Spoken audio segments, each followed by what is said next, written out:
여호와께서 여호수아에게 이르시되 두려워하지 말라 놀라지 말라 군사를 다 거느리고 일어나 아이로 올라가라.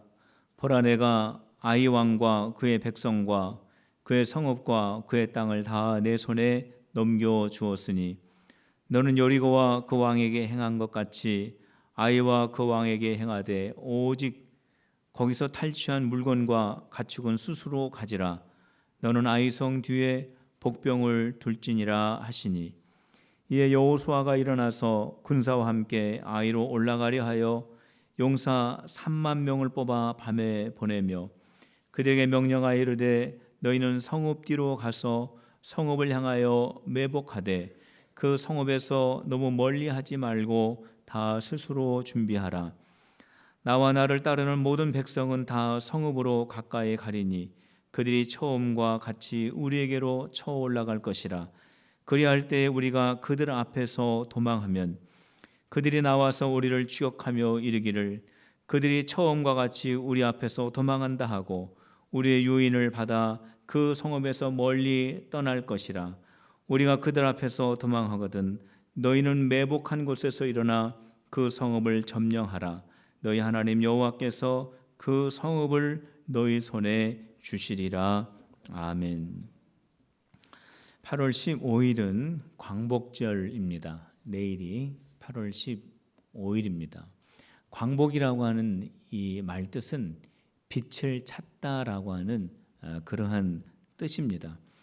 1910년 8월 28일 날 우리나라가 일본에 합병이 되면서 우리나라의 주권을 빼앗기게 됩니다. 어둡고 암울하였던 역사 속에서 우리나라의 주권을 다시 찾기 위한 독립운동과 투쟁은 계속되었고 급기야는 1945년 8월 15일 잃어버렸던 우리나라의 주권을 다시 일본으로부터 되찾게 됩니다.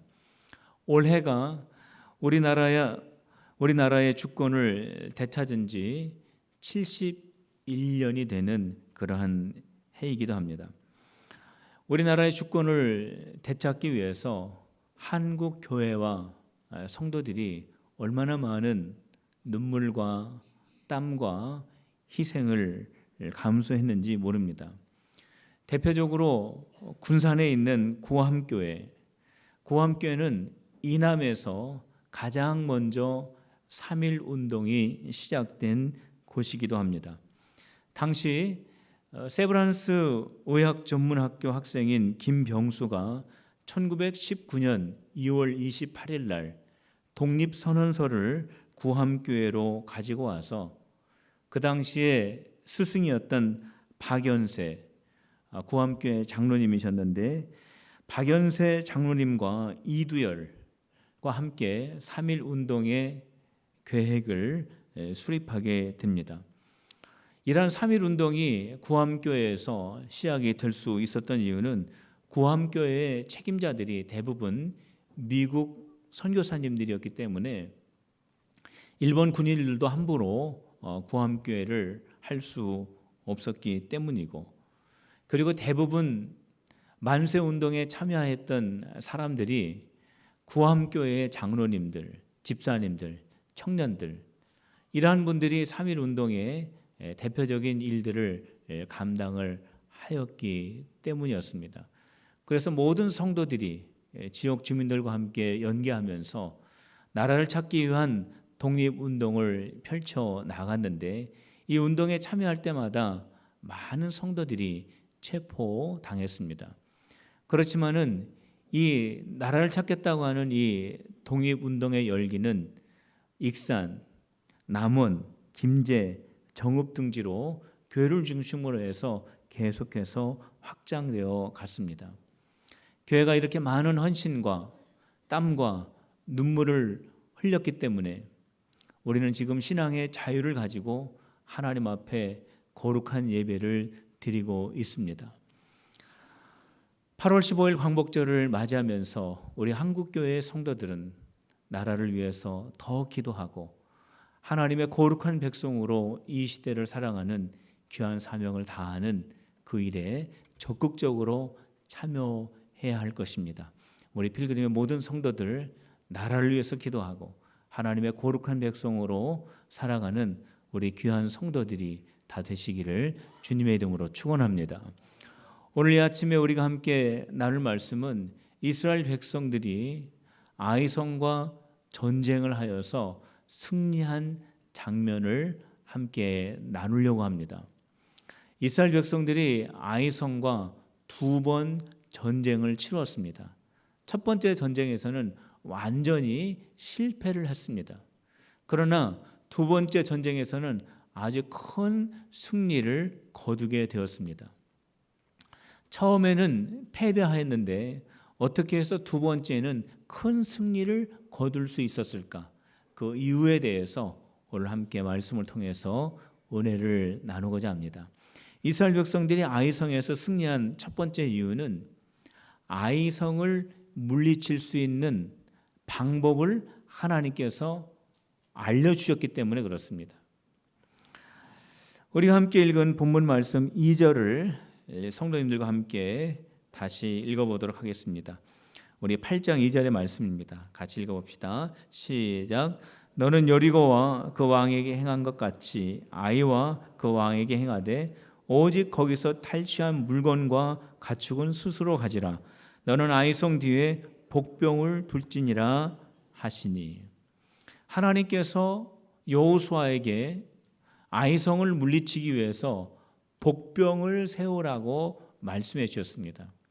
복병을 세우라고 하는 것은 아이성 가까이에 군대들을 배치시키라고 하는 그러한 말씀입니다. 아이성을 물리치기 위해서 하나님께서는 복병을 세우라고 하는 방법을 여호수아와 이스라엘 백성들에게 알려주신 것입니다. 하나님께서는 이처럼 아이성을 물리칠 수 있는 방법을 주시고 이스라엘은 그 방법대로 순종할 때에 아이성에서 큰 승리를 얻게 된 것입니다. 우리 하나님은 어떠한 분이시냐면 우리가 문제 앞에 있을 때에 그 문제를 해결할 수 있도록 그 방법을 알려주시는 분이십니다. 하나님은 우리에게 피할 길을 가르쳐 주시는 분이십니다. 하나님은 전지하신 분이시기 때문에 우리가 그 문제를 해결할 수 있도록 우리에게 도움을 주시는 분이십니다. 오늘 여러분들 가운데 문제 가운데 있는 분들이 있다면 그 문제에 해답을 주시는 그 하나님의 음성에 귀를 꼭 기울이시기를 바랍니다. 이스라엘 백성들이 여리고성 앞에 있을 때에도 역시 그 여리고성을 물리칠 수 있는 방법을 하나님께서 여호수아에게 알려주셨습니다. 6일 동안 매일 한 바퀴씩 돌고 7일째가 되는 때에는 7바퀴씩 돌면 7바퀴를 돌면 여리고성이 무너진다라고 알려주셨습니다. 여리고성을 무너뜨릴 수 있는 방법을 알려주셨습니다. 이스라엘 백성들이 요단강 앞에 있을 때에도 그 강을 건너갈 수 있는 방법을 알려주셨습니다. 제사장들이 언약궤를 메고 먼저 요단강에 발을 넣으면 그 강이 물이 멈춘다고 그렇게 말씀해 주셨습니다. 이처럼 이스라엘 백성들은 문제가 있을 때마다 하나님께서 알려주시는 그 방법대로 순종할 때 그 문제를 해결하고 그 문제 속에서 나와서 앞으로 계속 전진할 수가 있었던 것입니다. 그런데 처음에 아이성을 만났을 때 거기에는 하나님의 음성이 없었습니다. 거기에는 하나님의 말씀이 없었습니다. 이스라엘 백성들이 아이성을 봤을 때 한 2,000명쯤만 군대를 보내면 되겠다라고 그렇게 말을 했습니다. 그래서 여호수아가 3,000명 정도 보내라고 했습니다. 그래가지고 3,000명 군대가 아이성으로 올라갔다가 크게 패하고 다시 내려오게 됩니다. 여기에는 하나님의 말씀이 없었습니다.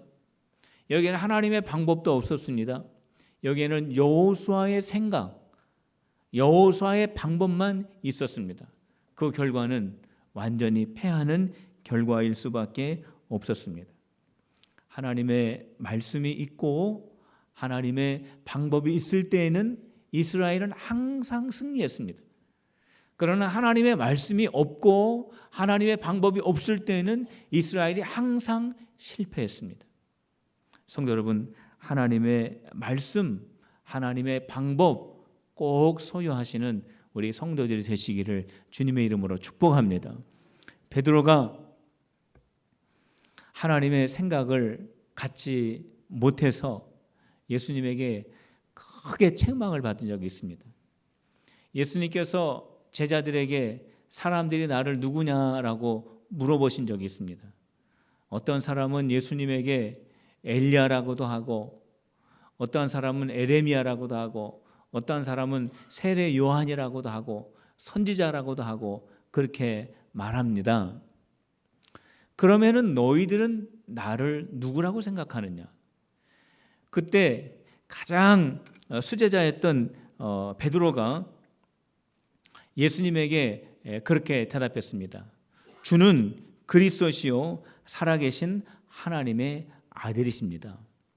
이렇게 대답을 했을 때 예수님은 베드로를 얼마나 칭찬을 해 주셨는지 모릅니다. 예수님은 베드로에게 얼마나 축복을 해 주셨는지 모릅니다. 베드로야, 너는 참으로 복되구나. 내가 지금 대답한 그 말은 하나님이 너에게 알려주신 말씀이다. 내가 그렇게 말한 그 신앙의 고백 위에 교회를 세울 것이다. 내가 너에게 천국의 열쇠를 줄 것이다. 그러면서 예수님께서 베드로를 얼마나 그렇게 칭찬을 해 주셨는지 모릅니다. 그리고 이어서 예수님께서 베드로에게 어떠한 말씀을 하셨냐면 나는 이제 예루살렘으로 들어가게 될 것이다. 예루살렘에 들어가서 장로들과 서기관들에게 많은 고난을 당하고 거기에서 죽은 다음에 3일 만에 다시 살아나게 될 것이다. 이 말씀을 예수님께서 제자들과 베드로 앞에서 하셨습니다. 그때 베드로가 예수님의 옷자락을 붙잡고 예수님에게 큰 소리로 그렇게 말했습니다. 예수님에게는 절대 그러한 일이 있어서는 안 됩니다. 절대로 예루살렘으로 들어가지 마십시오. 예수님이 그렇게 행동하시면 안 됩니다. 라고 베드로가 그렇게 예수님에게 말씀을 드렸습니다.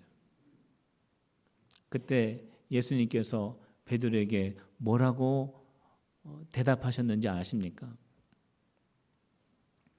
사탄아 내 뒤로 물러가라 라고 예수님이 베드로에게 그렇게 말씀하셨습니다.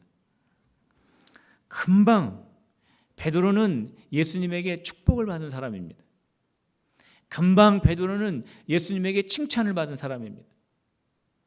금방 베드로는 그의 신앙의 고백을 예수님께서 탁월하다라고 인정을 받은 그러한 베드로였는데 순식간에 베드로가 그만 사탄이 되어버렸습니다. 예수님께서 베드로를 향해서 사탄아 내 뒤로 물러가라. 너는 하나님의 일을 생각하지 않고 사람의 일을 생각하는구나 라고 말씀하셨습니다. 너는 지금 나의 사역의 길을 막고 너는 지금 내가 하는 이 사역에서 나를 넘어지게 하는구나 라고 예수님께서 말씀하셨습니다. 베드로가 그렇게 예수님에게 인정을 방금 전에 받았는데도 불구하고 왜 예수님에게 이렇게 아주 심각한 책망을 받았을까요? 그 이유는 베드로가 사람의 일을 생각하였기 때문에 그렇습니다. 그가 하나님의 일을 생각하는 것을 잃어버렸기 때문에 그렇습니다. 베드로가 사람의 일을 생각해서 예수님의 사역의 길을 막고 예수님의 사역 속에서 예수님을 넘어지게 하는 그 말을 하였기 때문에 그렇습니다. 성도 여러분, 우리들의 생각과 우리들의 행하는 그 모든 일들을 우리는 늘 점검해 봐야 합니다. 이것이 사람의 생각인지 이것이 하나님의 생각인지 우리는 늘 생각해야 합니다. 하나님의 생각, 하나님의 말씀대로 우리가 행할 때 우리는 예수님에게 칭찬받고 우리는 예수님에게 복을 받고 우리는 승리할 수 있기 때문입니다. 둘째로 이스라엘이 아이성에서 승리할 수 있었던 이유는 최선을 다했기 때문에 그렇습니다. 여호수아와 이스라엘 백성들이 아이성에서 이기기 위해서 얼마나 최선을 다했는지 모릅니다. 3절과 4절 말씀에 보면 어떻게 최선을 다했는지 그 내용이 기록되어 있습니다. 우리 3절과 4절 말씀 같이 읽어봅시다. 시작. 이에 여호수아가 일어나서 군사와 함께 아이에 올라가려 하여 용사 3만 명을 뽑아 밤에 보내며 그들에게 명령하여 이르되 너희는 성읍뒤로 가서 성읍을 향하여 매복하되 그 성읍에서 너무 멀리하지 말고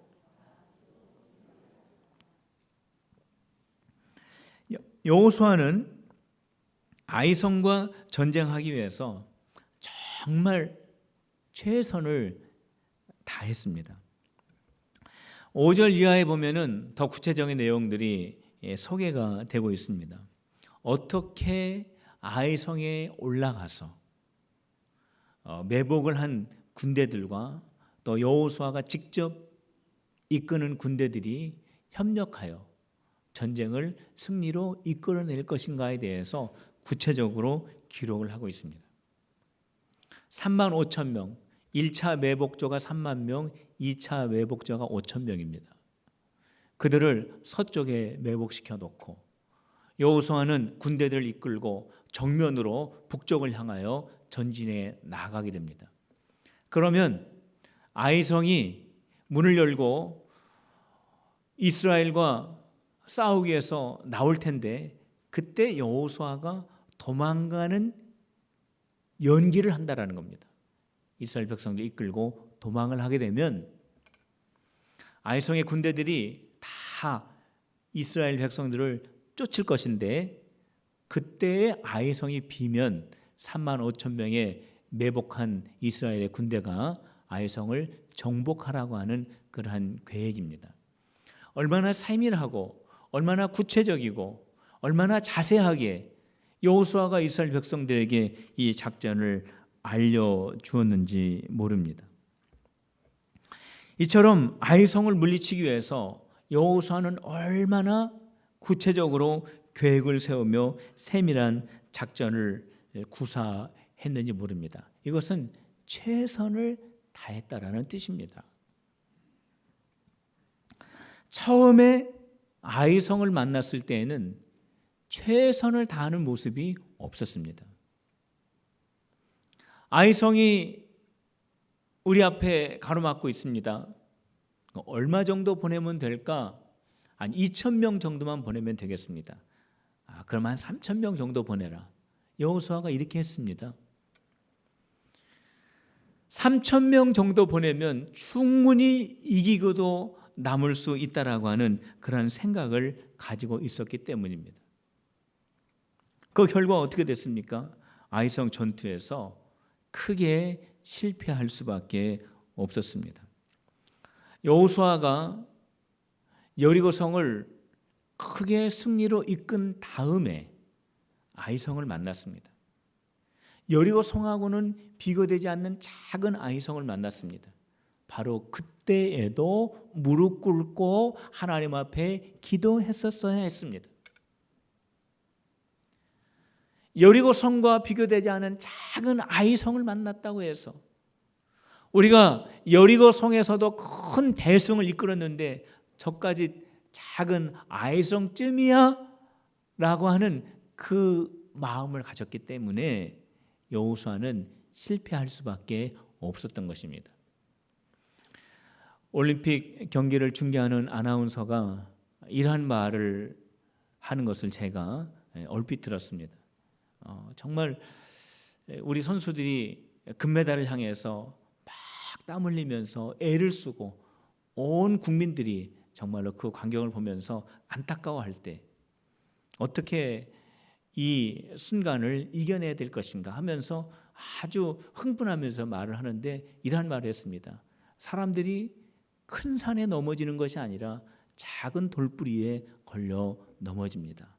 자, 이 순간을 잘 극복해야 합니다. 이 순간을 잘 통과해야 합니다.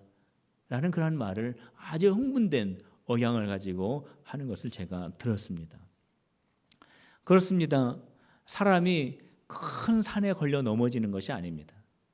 작은 돌뿌리에 걸려 넘어지는 것처럼 여호수아는 아이성이라고 하는 작은 성 앞에서 더 신중했어야 하고, 더 하나님 앞에 엎드려 기도했어야 하고, 더 하나님 앞에 매달려서 주님의 음성을 들을 수 있어야 했던 것입니다. 그런데 1차 아이성 전투에서는 하나님의 음성을 듣지를 못했습니다. 어떠한 성도들 보면은 하나님께 내가 기도하였기 때문에 하나님이 다 해주실 것이다 라고 생각하면서 자기는 아무것도 하지 않는 사람들이 있습니다. 이것을 믿음이라고 생각하는 사람도 있습니다. 나는 하나님 앞에 맡겼기 때문에 하나님이 다 알아서 해주실 거야 라고 생각하면서 신앙생활하고 있는 사람들이 생각보다 참 많이 있습니다. 그러나 하나님은요, 우리가 맡은 일들 속에서 최선을 다하기를 기뻐하십니다. 하나님께서는 우리와 함께 주님의 일을 이루어 가기를 원하십니다. 하나님께서는 부지런히 근면하게 성실하게 일하는 그 사람들을 통해서 역사하십니다. 이러한 재미난 이야기가 있습니다. 어떤 부잣집 처녀가 자기가 결혼하고 싶은 남자를 부모님에게 소개하고 싶어가지고 집으로 데리고 왔습니다. 그래서 부모님에게 소개를 시켰습니다. 그때 아버지가 물어봤습니다. 자네 앞으로 무슨 일을 할 건가? 예, 저는 성경을 연구하는 사람이 되고 싶습니다. 그래, 성경 연구 참 좋지. 사람들에게 존경받고 너무나 귀한 일이지. 그런데 우리 귀한 딸을 고생시키지는 않을 자신이 있는가? 예, 제가 성경을 열심히 연구하면은 하나님께서 책임져 주실 겁니다. 그렇게 대답을 했습니다. 그러면 당장 결혼을 해야 되는데 결혼 반지는 어떻게 준비할 것인가? 예, 그것도 제가 성경을 열심히 연구하면은 하나님의 결혼 반지도 책임져 주실 겁니다. 그러면 앞으로 태어날 아이들은 어떻게 먹여 살릴 것인가? 그것도 내가 성경 열심히 연구하면 하나님이 책임져 주실 것입니다. 그렇게 대답을 했다고 합니다. 그 청년이 돌아갔습니다. 그 엄마가 그 아빠에게 이렇게 질문합니다. 그 청년 어때요? 그 청년 믿음은 좋은데 계획이 없어. 그 청년 자기가 뭘 하려고 하는 그러한 계획이 전혀 없어. 그리고 거기에 한 가지 말을 덧붙였다고 합니다. 그 청년은 나를 하나님으로 생각해. 이 말이 무슨 뜻이냐면은 이 청년은 아무런 계획과 준비를 하지 않고 모든 것을 하나님이 해주신다라고 말했기 때문에 이 부잣집 딸의 아버지가 이 청년의 모든 것을 다 책임져야 할지도 모른다라고 하는 그러한 뜻입니다. 우리 하나님은 하나님을 믿기 때문에 우리가 아무것도 하지 않고 가만히 있는 것을 기뻐하지 않으십니다. 우리가 맡겨져 있는 일에 최선을 다하기를 하나님께서 얼마나 기뻐하시는지 모릅니다. 최선을 다하게 되면 나타나는 특징이 하나 있습니다. 그 특징이 뭐냐면 세밀하다라는 거예요. 최선을 다하게 되면 구체적이다라고 하는 겁니다. 그렇기 때문에 맡겨진 일들 속에서 최선을 다하게 되면 세밀하게 준비하고 세밀하게 진행하고 세밀하게 그 일들을 실행하게 된다라는 겁니다. 하나님은 세밀하신 분입니다. 레위기서의 말씀을 보면 레위기서가 27장으로 구성이 되어 있습니다. 그런데 그 27장의 전체적인 주제가 예배입니다. 제사입니다. 하나님께서 27장의 방대한 양을 통해서 어떻게 제사하라고 하는 것을 아주 세밀하게 기록해 놓으셨습니다. 제사를 인도하는 제사장이 어떻게 그 일을 준비하고 진행할 것인가를 세밀하게 기록해 놓으셨습니다. 예배에 참여하는 이스라엘 백성들이 어떻게 거룩한 삶을 살아야 할지를 세밀하게 기록해 놓았습니다. 하나님은 세밀하신 분이십니다. 그렇기 때문에 저와 여러분들도 세밀해야 합니다. 최선을 다하면서 내가 맡겨져 있는 그 일들 속에서 꼼꼼하게, 세밀하게, 구체적으로 들여다보고 볼 수 있어야 합니다. 세밀한 부분까지 살펴봐야 되고 세밀한 부분까지 관심을 가져야 합니다. 예를 들어서 우리가 교회에 어떠한 행사를 맡는다면은 프로그램을 어떻게 준비할 것인가? 예산은 어떻게 분배할 것인가? 역할을 담당은 어떻게 할 것인가? 각 부서와의 관계는 어떻게 이룰 것인가? 교회 전체에 주는 영향력은 어떠한 것일 것인가? 이 행사가 가지는 의미는 어떠한 것일 것인가? 이렇게 다양한 부분에서 세밀하게 생각할 수 있어야 됩니다. 이렇게 다양한 부분에서 계속해서 연구하고 계속해서 준비하고 수정하는 과정이 반드시 있어야 합니다. 이러한 과정이 있을 때에 정말로 그 행사가 규모 있고 알뜰하고 의미 있는 행사가 될 수가 있는 것입니다. 하나님은 전능하신 분이십니다.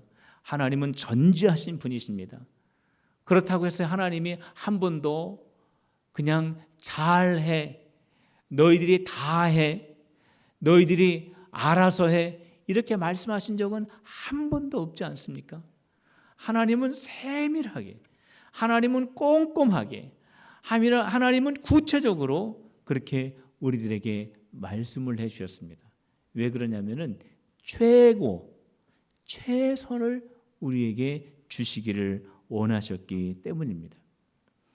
여호수아는 아이성과 전쟁하기 위해서 최선을 다했습니다. 세밀하게 준비했습니다. 그렇게 해서 승리를 한 것입니다. 세 번째로 아이성에서 승리한 이유, 이스라엘이 하나님과 끝까지 동행을 했기 때문에 그렇습니다. 18절 말씀을 한번 보시길 바랍니다. 우리 18절 말씀 우리 한음성으로 다 같이 합독하도록 하겠습니다. 시작. 여호와께서 여호수아에게 이르시되 내 손에 잡은 단창을 들어 아이를 가리키라. 내가 이 성읍을 내 손에 넘겨주리라. 여호수아가 그의 손에 잡은 단창을 들어 그 성읍을 가리키니. 여호수아가 하나님께서 말씀하신 대로 복병 3만 명을 아이성 근처에 매복시키고 그리고 2차 5천 명을 다시 매복시킵니다. 그리고 아이성을 향해서 공격하여 들어갑니다. 이때 아이성 사람들이 이스라엘 백성들을 보고 아이성의 문을 활짝 열어놓고 쏟아져 나옵니다. 아이성을 다 비워놓고 이스라엘과 싸우기 위해서 쏟아져 나오는데 이스라엘 백성들이 도망가는 척하기 위해서 막 도망을 칩니다. 그러니까 아이성에 있었던 군대들이 성문을 다 열어놓고 이스라엘 백성들을 쫓기 위해서 다 빠져나오게 됩니다. 이때 하나님께서 여호수아에게 말씀하셨습니다. 여호수아야, 너의 창을 높이 들어라. 그 창을 높이 들라고 하는 것은 뭐냐면 3만 5천 명 매복하였던 이스라엘 군대가 비어있는 아이성으로 들어가서 불을 지르라고 하는 그런 사인입니다. 그래서 아이성에 비어있는 그 성에 이스라엘에 매복하였던 3만 5천 명의 군인들이 들어가서 아이성을 점령하고 그 성을 다 불살라버립니다. 이스라엘 백성들을 쫓고 있었던 아이성의 군대들이 이상해서 뒤를 쳐다보니까 성이 지금 불타고 있습니다. 당황합니다. 그때에 도망가는 척했던 이스라엘 백성들이 방향을 반대 방향으로 돌려서 당황하고 있었던 아이성의 군대들을 다시 공격하기 시작합니다. 아이성 안에 들어가 있었던 이스라엘의 군대들도 성에서 나와가지고 다시 역공격을 하게 됩니다. 이렇게 아이성의 군대들이 양쪽 이스라엘 군대들 사이에 끼어있는 형국이 되어버렸습니다. 이렇게 해서 이스라엘 백성들이 승리하게 되었는데, 이러한 전쟁이 진행되어져 가는 과정에 하나님께서 여호수아에게 말씀을 하신 겁니다. 여호수아야, 너 손에 있는 단창을 높이 들어라. 이 말씀은 무슨 뜻이냐면, 전쟁하고 있는 중에도 하나님께서 여호수아와 함께하고 계셨다라고 하는 증거입니다. 이스라엘이 아이성을 공격하기 위해서 출발하기 전에 하나님께서 이스라엘에게 말씀을 주셨고, 이스라엘이 아이성과 전쟁하는 중에도 하나님께서 이스라엘과 함께 하셨다라고 하는 그러한 증거가 되는 것입니다. 뿐만 아닙니다. 이스라엘이 아이성을 완전히 정복한 다음에, 승리를 거둔 다음에 이스라엘은 에발산에 올라가서 거기에서 하나님 앞에 감사의 제사를 드리게 됩니다. 그리고 하나님께서 여호수아에게 들려주신 귀한 율법의 말씀을 돌에 기록을 하게 됩니다. 제단을 쌓은 돌들 위에 기록한 것이 아니라 이스라엘이 기록하는 그 돌판, 그 돌 위에 하나님의 율법의 말씀을 기록합니다. 그 율법의 말씀이 구체적으로 어떠한 것인지는 기록되어 있지 않지만 8장의 말씀을 읽어보면 저주와 축복의 말씀이다라고 하는 내용이 기록이 되어 있습니다.